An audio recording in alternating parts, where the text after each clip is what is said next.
Yeah, I want to continue from the previous video, so I'll say this is part two. I want to explain how bad I was with money while working for GM.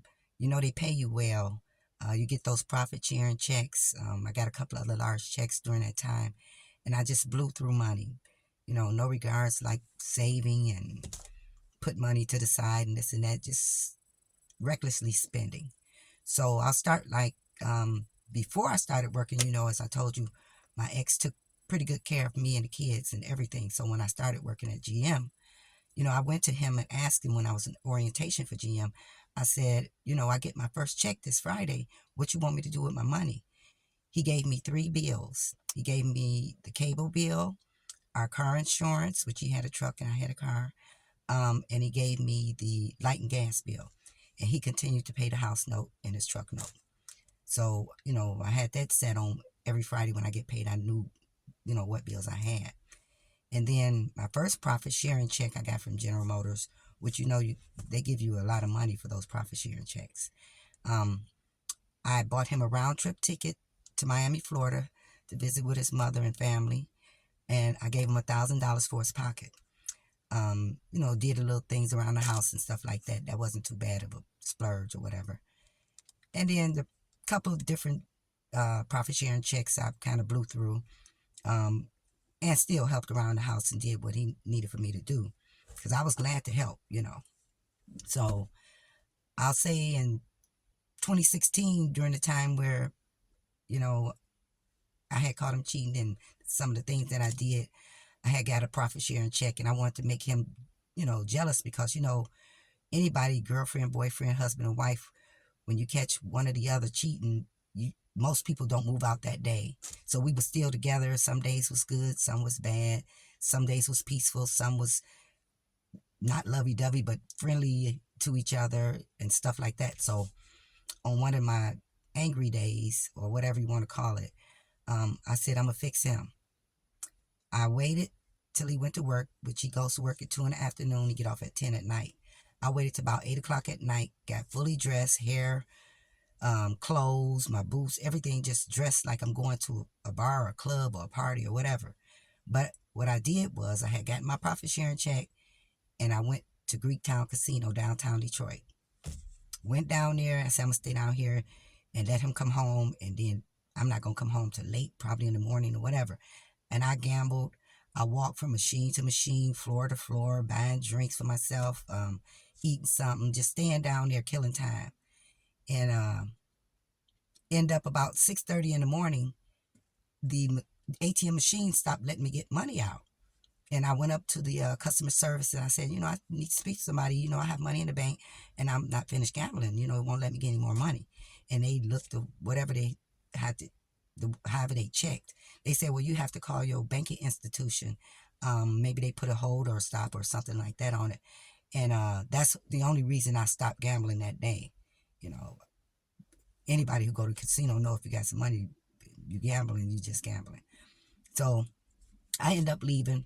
I got home probably about 7:30 in the morning, and he hadn't even come home that night. So I blew all that money for nothing. Didn't get a chance to make him jealous and all of that. So that's a lesson. If anybody want to figure out a way to make an ex or somebody you with jealous, think it all the way through, because that didn't work for me. Um, I blew through money when I got my divorce settlement. Um, 2018, my divorce was final. I didn't get my settlement until 2019. But in 2018, when I was working at DHAM, they transferred me out to the Flint plant. We got $30,000 for relocation from here to there. I got my profit sharing. I got my regular weekly pay. Through all of this, I got my weekly pay. So, that was thousands of dollars a month just for working and whatever. But I blew through that money. But with the 30,000 I did when I moved to Flint, I moved in a 5-star trailer park, I call it. But it was a manufactured home. Beautiful. 3 bedrooms, 2 bathrooms, just beautiful layout, floor plan. Beautiful.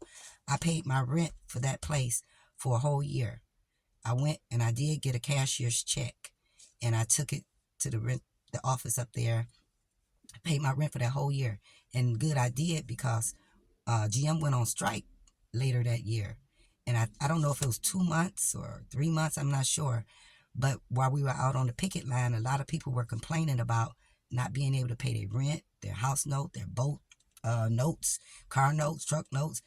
A lot of people were suffering pretty much after a while out there picketing. I think we was getting $50 a week or something like that for picketing. But I did do that with some of that relocation money. Another time I kind of blew through money was the following year. We got our profit sharing, of course, my weekly paychecks. And then I ended up getting $48,000 in a divorce settlement. I threw myself a divorce party, which was a success. It was fun. I think if, people have weddings and bridal showers and all the stuff to get married, when you get a divorce, why you got to go away with your head down? Why not a divorce party? So I threw myself a divorce party. I rented a party bus because I was up in Flint. Everybody I knew was down here in Detroit and Grosse Pointe, Harper Woods, Roseville, East Point, all over down here. So I paid for that bus, paid for the driver to go to different locations to pick up my whole party. I rented the bus, I believe, for I don't know if it was, I think it was 8 or 10 hours. And they picked up everybody. I set it up where one of my nieces was in charge on the bus of the party on the bus, coming and going. Every one of those guests will tell you it was a ball, coming and going, and the party. I hired someone for that party to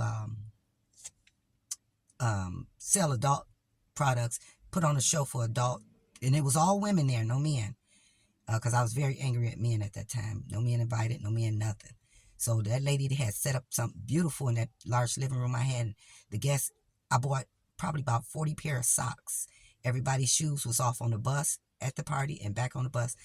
It was very nice. I had another young lady there who sold hair products, and she was like a professional in her field.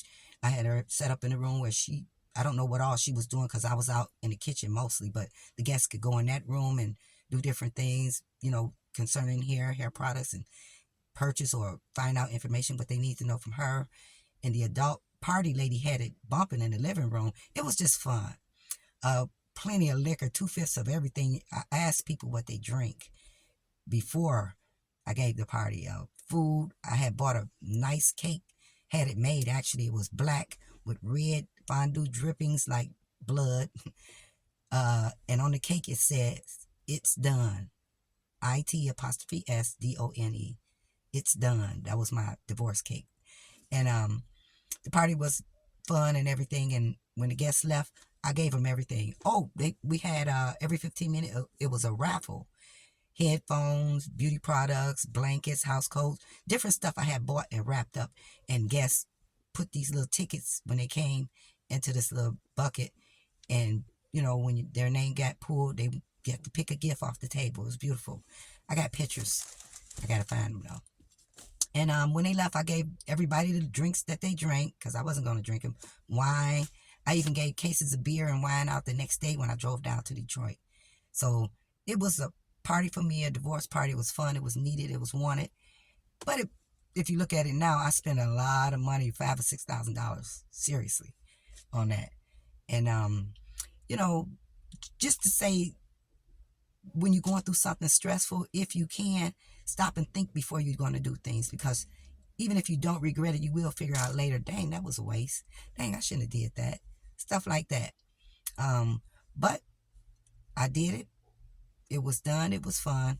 And that's the story I want to give you guys today of a part of what I was going through during my divorce. I'll talk to you on the next video.